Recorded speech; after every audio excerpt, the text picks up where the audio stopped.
And so that's the first feature of a dark night. The second is that there's a revealing of our dark side. So we see something about us that we don't like, right?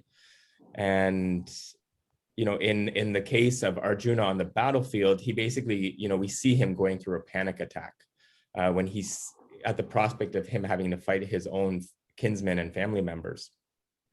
And then that third feature is a strong impulse to retreat from life. So we want to withdraw from everything. And that fourth feature is a complete helplessness. So although we all go through different challenges and problems in life, these are kind of the four features that were that would be kind of common in all situations. And then the four main teachings that we have been discussing, we've gone through the first two, and the first two, the four main teachings are setting out on the journey of the soul. So saying yes to that spiritual journey that we're all on in some capacity. Second teaching was let every step be its own reward. So we were talking about the principle of karma in this section. And where we've come to now, which we're going to be starting, is let discernment be the warrior's sword. So this is all about, we're going to talk about, we're going to introduce the topic today and the three features of what this means of letting discernment be the warrior's sword. So that's where we are now. And then the last of the four main teachings for navigating a dark night of the soul is let sacred love be your only goal. So I just wanted to kind of go back and just give a big overview for where we are in the context. And now we have all of if you wanted to catch any of the previous recordings on the topics, we have it all online on the channel. So feel free, but we will start into here. And if everyone remembers, the culture that we're trying to create here is we're requesting everyone just to bring their full presence. And the second is respect for all those of us that have gathered from different parts of the world, different backgrounds and cultures. And the last is the determination to do the work. So everyone else has been used to this, but one of the things that I always like to review, the practices that I always like to encourage us, and these are really, the Bhagavad Gita talks about one quality that's very important for us to develop, to be able to understand, or for this knowledge to be revealed to us, is this quality of humility. So always that white belt student mindset. And one of the ways that we've discussed here that I remind all of us each week is how we can develop those qualities. And we always remember, in two things we should remember and two things we should try to let go of. And the first is the things we should try to always remember are the good others have done for us and the bad potentially we have done for others. And that's always keeping us in a space of wanting to improve. And the two things we all should always try to let go of as best as possible is the bad others have done for us and also the good we have done for others. So again, just very two simple practices that we can keep in our mind that are sometimes quite profound, but not always easy to remember. So I just take the opportunity to remind ourselves. And we will now quickly just do our invocation to bring in the best positive energy to our session. So these are the verses that I'll just lead us in. Om Gyantimirandasya Gyananjana Shalakaya Chaksur Ummilitam Yena Tasmai Shri Gurave Namaha Mukam Karoti Vachalam Pangu Langete Girim Yat Kripatam Aham Bande Shri Guru Dinataranam Vanchakalpatrubhyascha Kripa Sunna Evacha Patitanam Pavanebhyo Vaishnavebhyo Namo Namaha. So these three verses are all one that we're asking for guidance from the teachers that have come before us. We're offering our respects to our teachers who really can, what I always say, make the impossible possible. And to all of you that have gathered, we're really grateful for all the seekers of the divine that can really fulfill the desires of everyone, and they're really full of compassion. And that's really a great, a great quality to be meditating on, and one that I really feel the world needs more of, and that's why we're here today gathering. So this, if you remember, has anyone read this first section of the book of this fourth chapter? Yeah, okay, good. So if you remember, Simon really opens up the chapter, and he talks about, one second, I'm just gonna, he talks about deadly foes that we face in our journey. And people probably, don't remember from the slide, but again, these qualities of rage and fear and dishonesty and selfishness, greed, frustration, resentment, disrespect, arrogance, self-doubt. I mean, all of us can identify with these qualities at some point in our life. Even currently, one of the things that would be great is if we'll save it for the end, but if we could basically all look at these qualities and just do an inventory for ourselves on a scale of 1 to 10, where we are with these, things that can hamper us.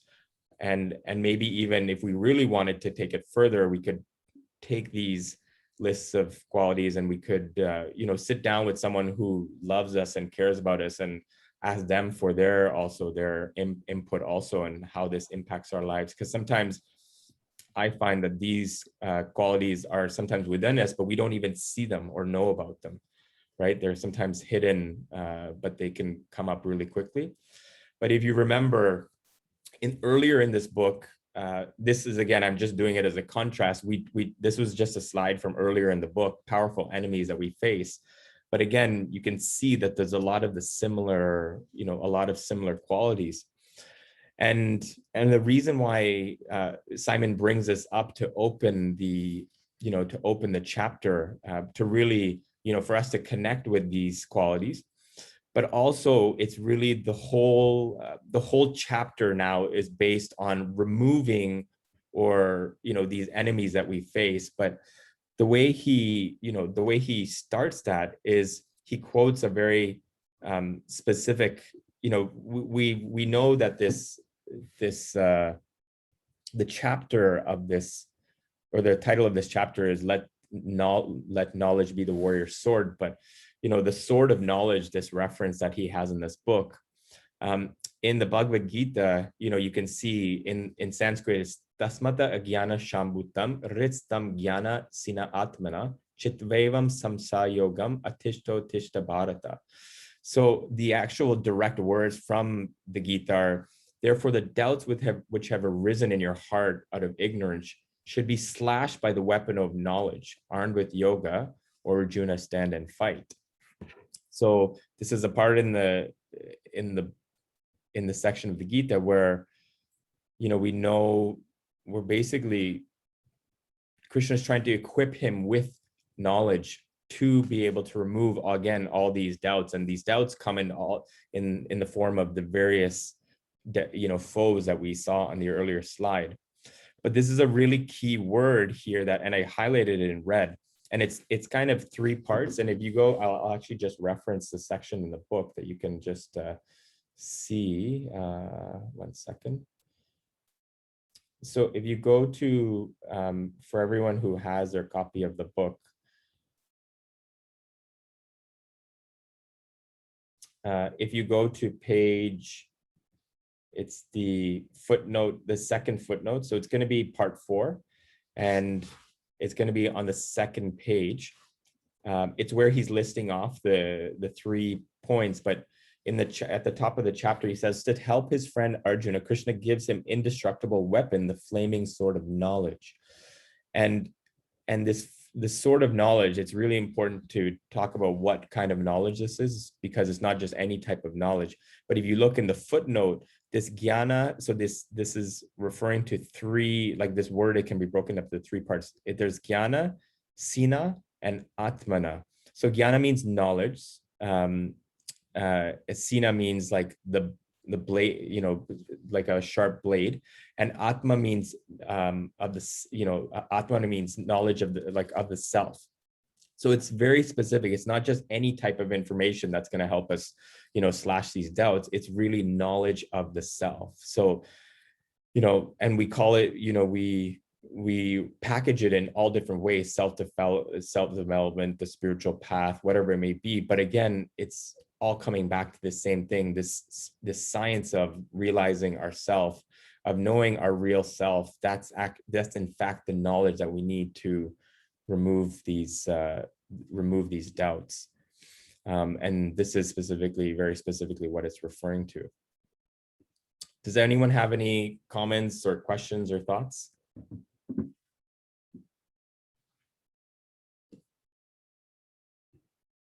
Just that, I guess, that whole principle of to know thyself. Yeah. And that exposing ourselves and just seeing ourselves for who we really are. Yeah. Yeah, no, exactly. And that's where, if you see Tiffany, like the first point is that he brings into what actually constitute this knowledge of the self. First is just remembering who we are, right? It's a very profound point. And because even in the book of Dharma, in this book, it speaks of just that so much of our life is creating our identity based on what we perceive, right? What we see outside of us, and we build our identities out of this. And so really it says here, this information is so powerful because it's going to cut through this false perception that's there. And so you're exactly right. This knowledge of self. Anyone else have any thoughts or comments on just this point of jnana asina atmana, which means this knowledge that we're referring to is knowledge of the self, right? And today we're gonna just also, slightly go ahead, Arindam. Yeah. Also, we can also where we come from, like our roots. I mean, it should help us be more grounded. Our background, and so I also feel that it's not only just about self-awareness about who we are, but also where we come from, and how far we have come. And is as you correctly mentioned that a lot of times when we think something and it's actually not true, it's just our thought, it's our perception. And maybe he was saying in a bigger context about in life that it's a lot of times, and which probably we can relate it to our day-to-day situations in life, that a lot of times when we think something and we are 100% sure that, okay, so this is it, but that may be just our perception of the current scenario. Yeah, it really, it's really asking us to zoom out and to be very broad-minded, because as you said, sometimes our perception of what is correct can be narrow. And as you mentioned, rightly, so much is colored by our, everything, where we're born in the world, who our parents are, our cultural background, so many different, filters are there. But Simon and this information that Krishna is giving, it's going to really try to get us away from all of these designations, right? And in this first point, because he's talking about the first point that he's mentioning is, if you remember, if you remember, can we have someone read from here? It's actually the bottom of this page. It says here, the Bhagavad Gita is about making hard choices. Does someone want to read from that section, in that section, and just read down? Some really interesting questions that are brought forward.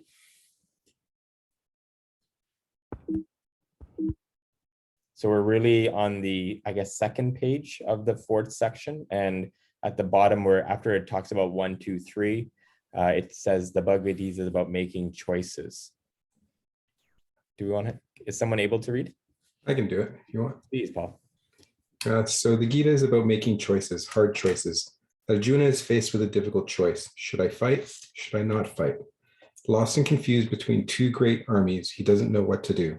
Krishna tells him, you don't know what to do because you don't know who you are. Krishna's very first Samkhya teaching to Arjuna is to remember who he is. Arjuna thinks he's the person who is sad, confused, and in turmoil. We're not this physical body we inhabit, Krishna explains, which is like a garment. Neither are we our mind-made self, with all its problems and heavy burdens, which lives between the unsatisfying past and the fearful future.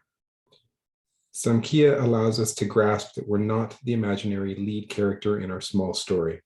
We're spiritual beings. The dark night is a blessing because it can reveal to us if we let it. Once we know who we are, undefeatable and beyond our petty, recurring storyline, we can act on the field of life with freedom, clarity, and power.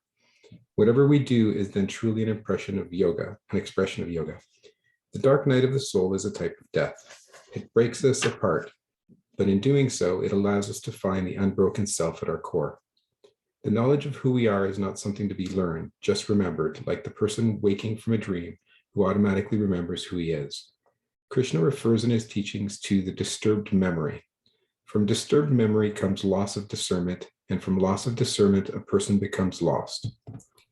After hearing Krishna's yoga teachings, Arjuna announces, "My confusion is destroyed, and by our grace I have regained memory." To regain memory is to return to a state of consciousness before we lost ourselves in our false stories and identities. On the field of life, with all its confusions and uncertainties, powerful forces of forgetfulness sweep over us. They obscure what Krishna describes as the eye of knowledge, rendering us sightless like the blind emperor I can never say that properly. With Krishna's sword of discernment, we can keep illusion and forgetfulness at bay as we travel the path of the yogi. All right, perfect. So if I guess that was that was a section.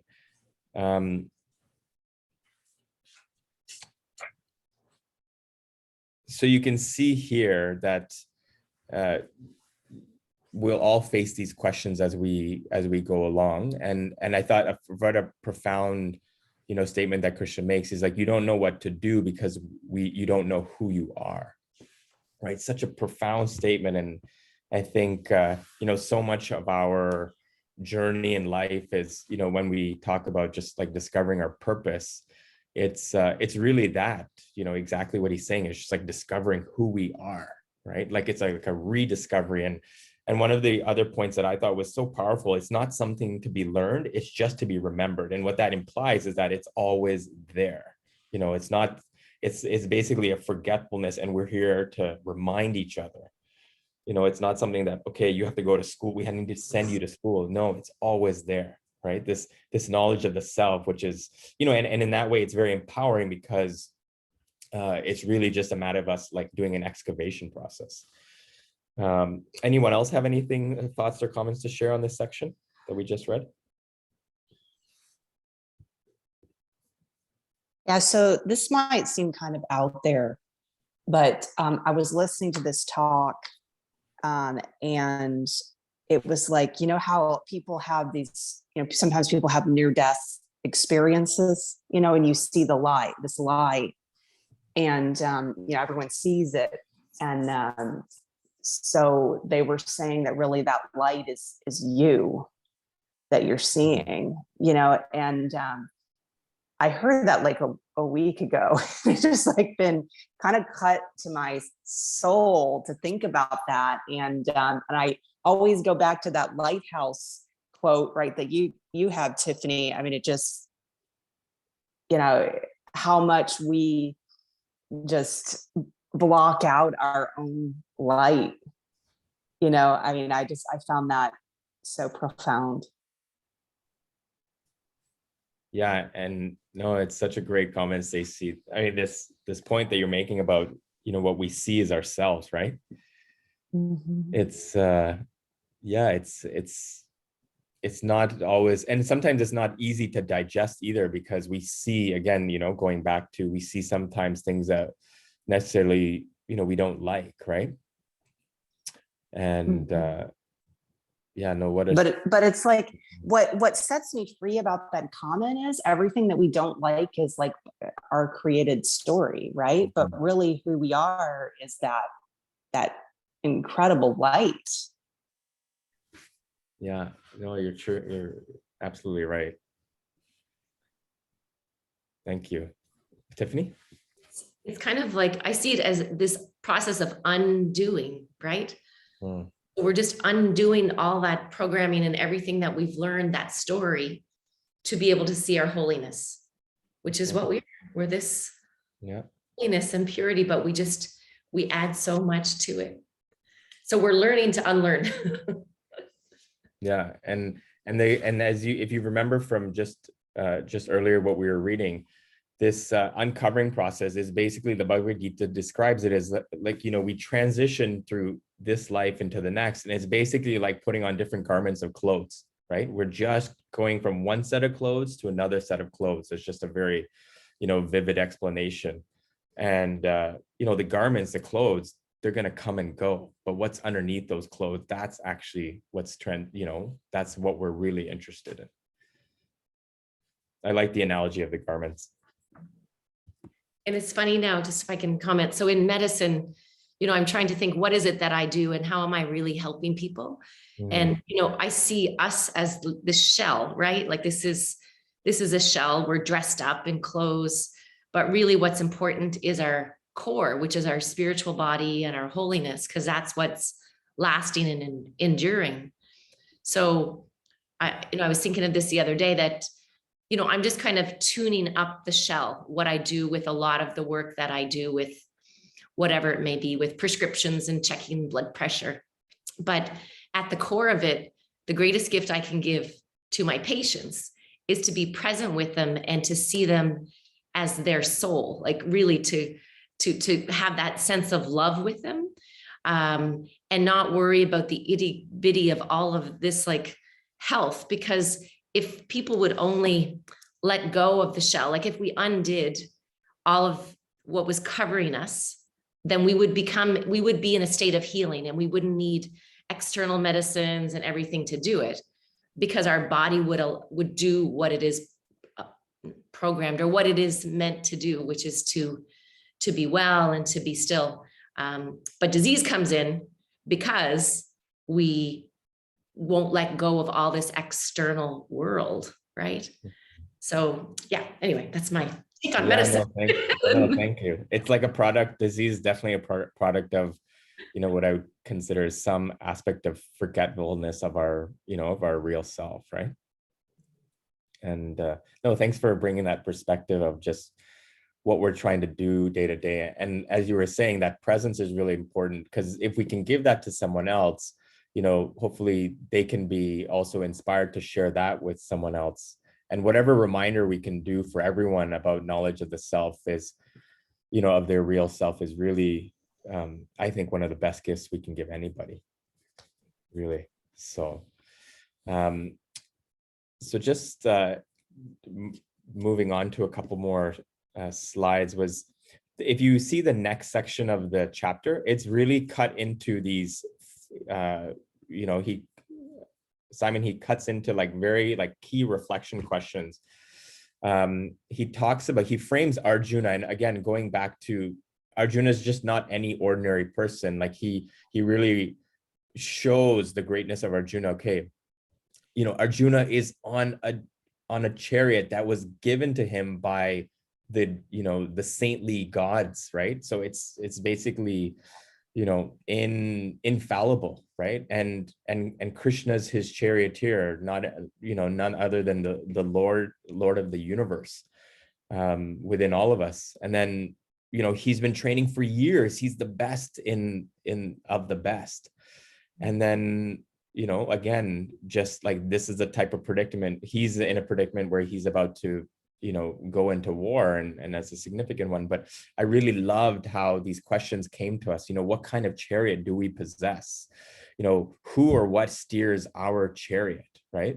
And the reason why that was there was because we can look further a little bit later, but in the Bhagavad Gita, it gives this analogy where the horses of the chariot, that if you can imagine like 5 horses, that these 5 horses represent our 5 senses.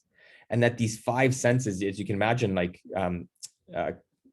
leading horses isn't always like a group of 5 horses wouldn't be easy, but these 5 horses represent our senses that just pull us here and there, right? And so that's why he's asking us, like, who or what steers our chariot? A lot of times it's our just uncontrolled mind and senses. And then, you know, further, like what type of training have we received and to what extent, you know, also this uncovering process of, you know, this uncovering and relearning or sorry, not relearning, but remembering again knowledge of the self. Also, there's a type of training and also a specific area of knowledge that we need to open up to be able to go back and remember this. And so I really thought, again, these are just takeaway questions for all of us that Simon had peppered throughout the chapter, and I just put them here for all of us to appreciate, and would be, you know, again, is a great exercise for us to just do an inventory and see where we're at, and again, because we're still at the beginning of a year, perhaps you know, looking at these questions, make that 1% shift to be able to, you know, move in a more positive direction.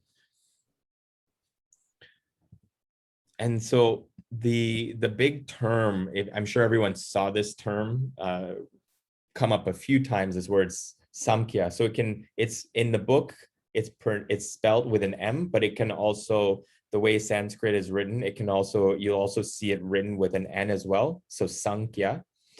And I've basically taken a few different like places. There's a few places where Sankhya is defined. Usually Sankhya just refers to knowledge, but I wanted to, you know, really be more specific, but knowledge that yields sharp discernment. You know, that's the way I'm hoping for us to, you know, consider and consider this term and what it means. Because he says here, you know, Samkhya allows us to grasp that we're not the imaginary lead character in our small story. So again, what, you know, referring to Tiffany was saying, we're spiritual beings. The dark night is a blessing because it can reveal to us if we choose to let it. Once we know who we are, undefeatable and beyond our petty recurring storyline, we can act on the field of life with freedom, clarity, and power. Whatever we do is truly an expression, is then truly an expression of yoga. So does anyone have any questions specifically about this term, or is it a little bit more clear of what this term Samkhya or Sankhya refers to? Okay. All right.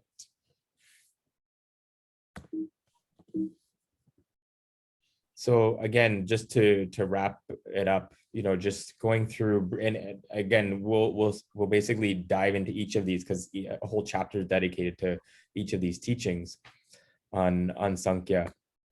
But the first one is remembering who we are. Does anyone recognize this picture? That's Lion King. Yes. Does anyone know what section? It's a very important part of the Lion King.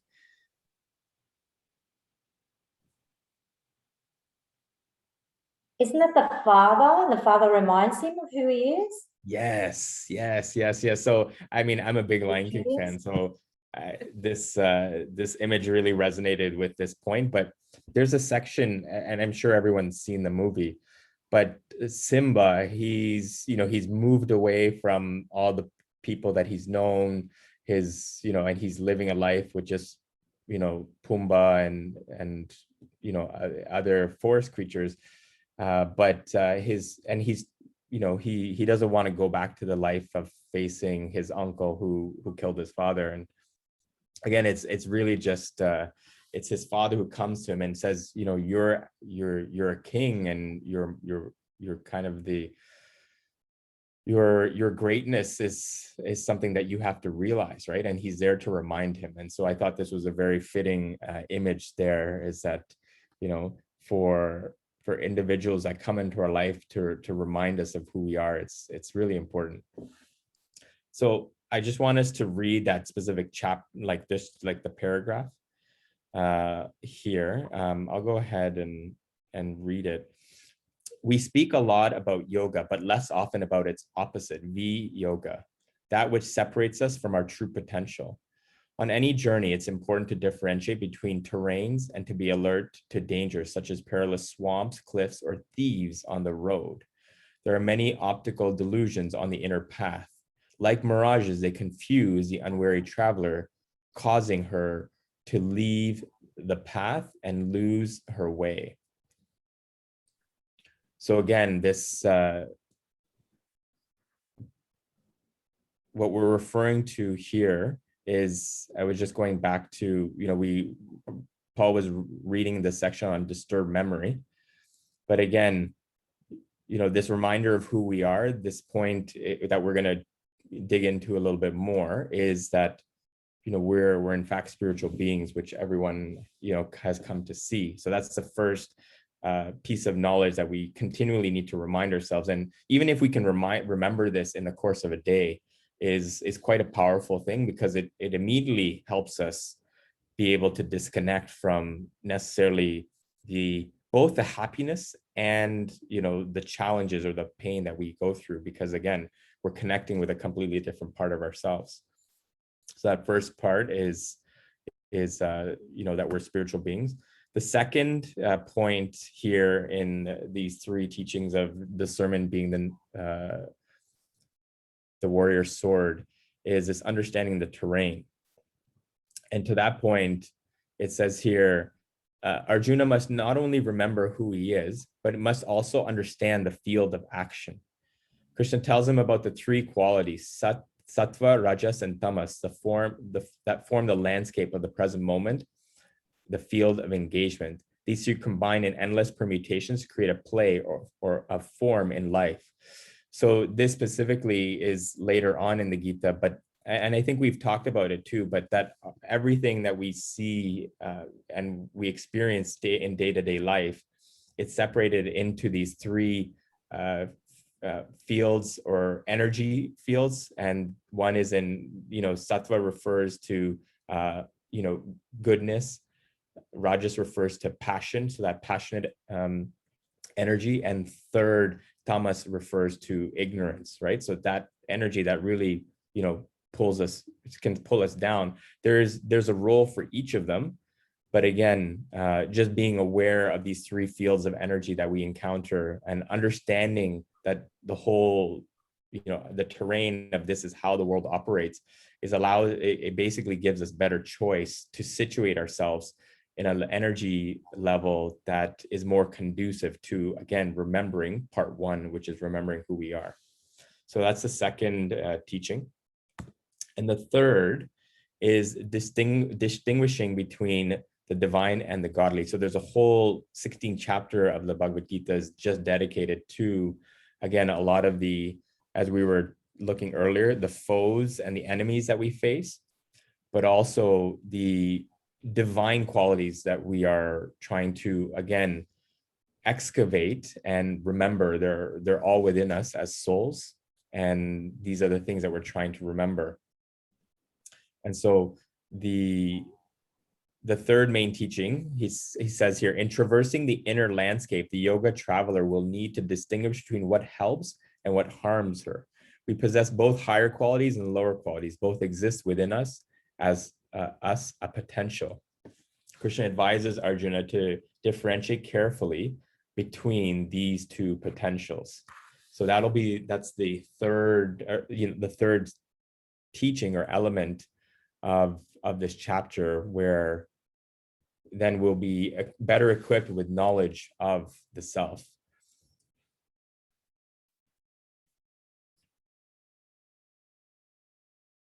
Does anyone have any thoughts or comments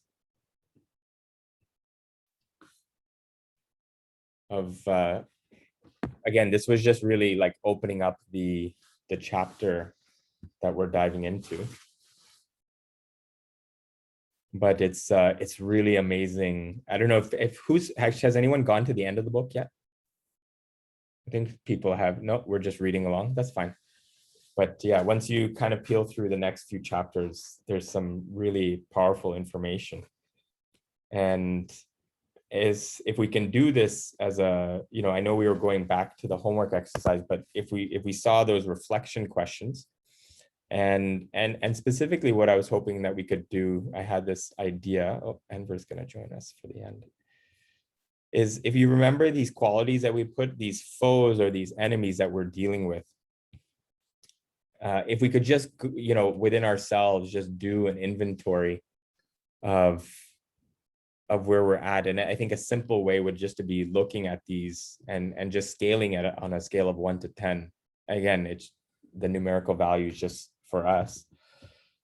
But again, as just a self-assessment, and then if you wanted to take a little bit further, asking someone that knows you and cares about you, who's, you know, always supporting you, who knows you well, to also kind of, you know, shine the mirror and say, okay, when do these come, you know, do these things come up in my life?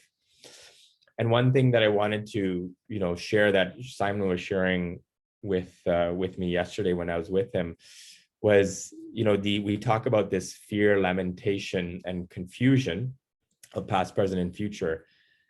And what he was speaking of is that this knowledge of the self, that in fact, you know, fear, lamentation, and confusion, these are in fact tools.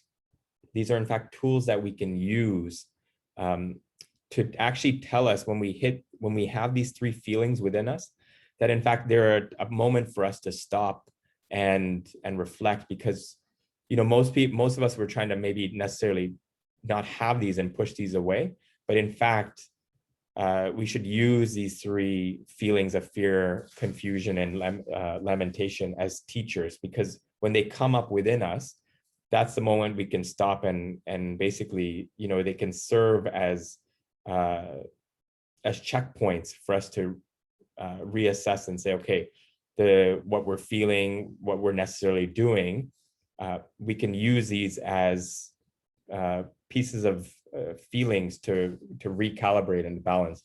And I thought that was a very helpful way of looking at these emotions, fear, lamentation, confusion, oftentimes spaces where we don't want to be, but then using these qualities specifically as a way, as a tool for just recalibration and coming back to the center.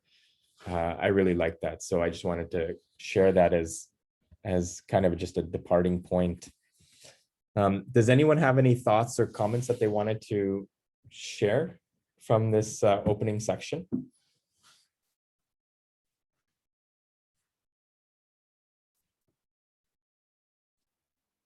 I love how it's divided up like that in the 3 points. I think it's just so clear.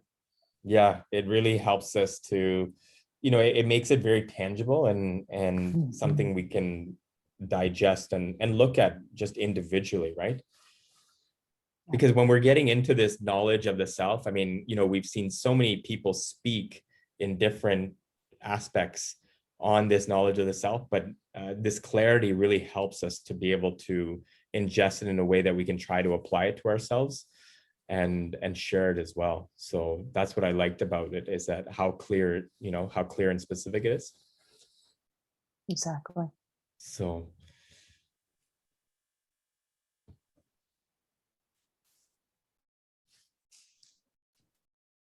just wanted to say hi to Enver thanks for joining us, and Gabrielle. Hi, nice to meet you. Yeah, good to see you. After a Enver. long time. After so long, it's good to So see you. all of you. I'll just read the last paragraph of this section. Krishna explains, in this world, there's nothing as purifying as knowledge. In time, a person perfected in yoga personally discovers this knowledge within the self. Krishna makes it clear that yoga is not just a philosophy, but a philosophy in action.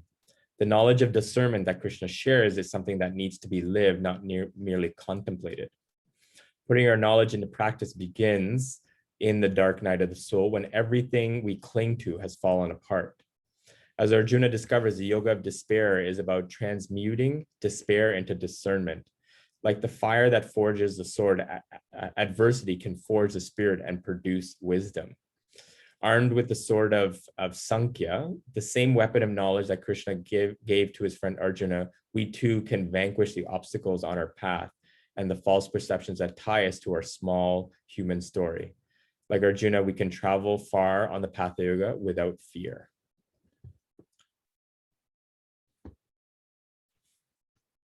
So yeah, very telling. You know, can't wait to dive further into this. And Enver and Gabrielle, I announced at the beginning that Simon's going to be joining us next week, and I'll put it out for everyone to the opportunity for them to join us. I think we're going to go with the time. We'll go with the time slot of 7 a.m. of Eastern. And so please, everyone, join us. Tell everyone, tell others if you run into them or talk to them this week. I know sometimes keeping up with the messages in the group is hard. So if everyone can pick one person to tell that who wasn't here today, that would be great.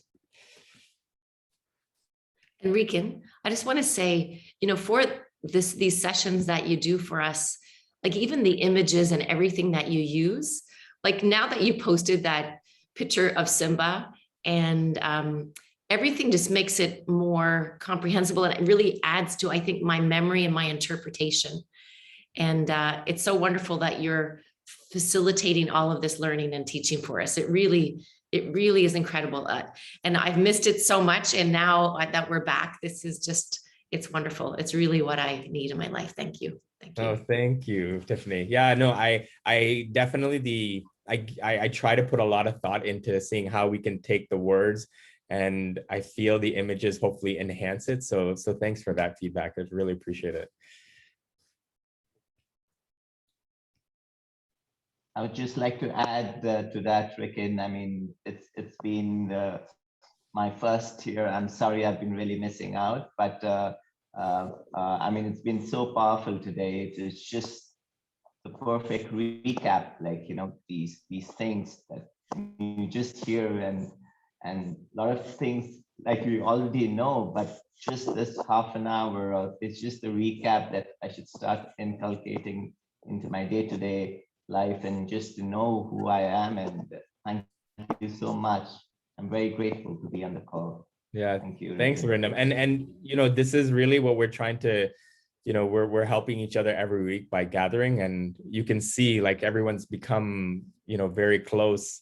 And so please join us, because, this is definitely, I mean, I know Stacy and Tiffany, we wanted to, that there was an idea for us to come together and really use also the group as a way to, help us address challenges, build on ideas, and share, what everyone is learning in this kind of format. So, this is one way where we have the book to help guide us specifically, and it serves a purpose.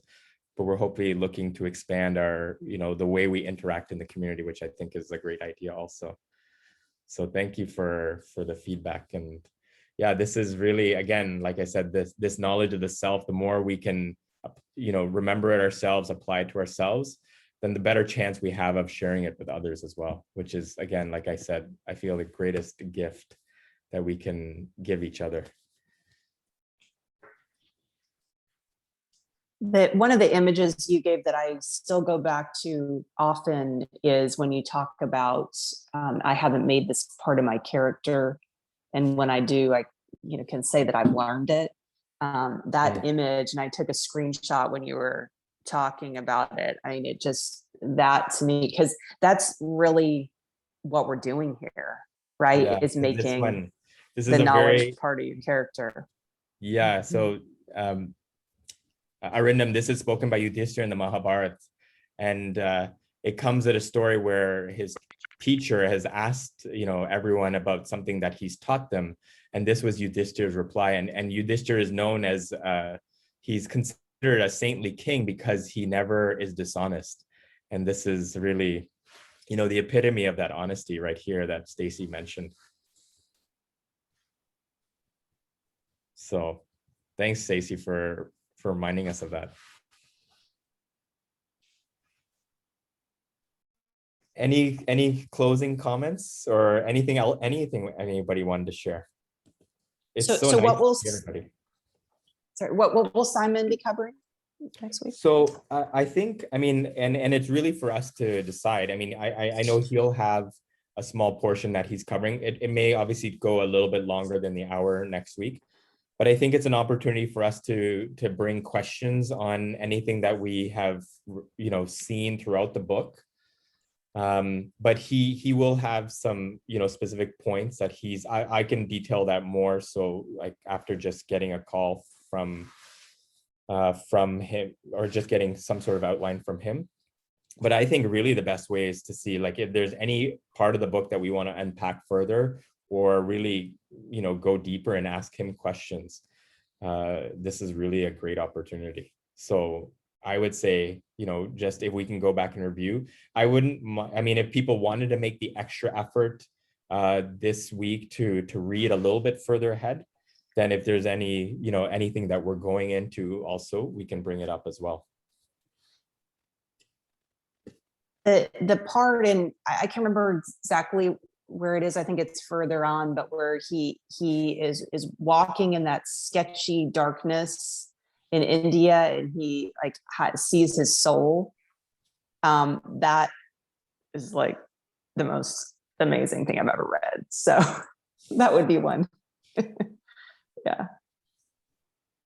Yeah, no, that's yeah, and even asking him questions, about specific experiences, he's happy to elaborate on things that are in the book. And you thought, wow, that's actually what I spent a lot of yesterday doing, just asking him more questions, like, when you were there and in India, what was that like, right? So I was, definitely, blessed yesterday with this company for the whole day. So it's nice that he can join us again next week.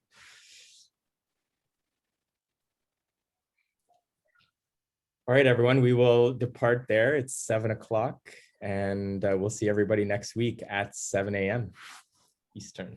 Great to see everyone. you. See you next week. Thank Bye-bye. you. everyone. Thank you very much, Ricky. I missed you all. Thank you. Bye. Thank you, Marius and Thank you. Arindam, Gabrielle, Bye. for joining. Thank you. Bye.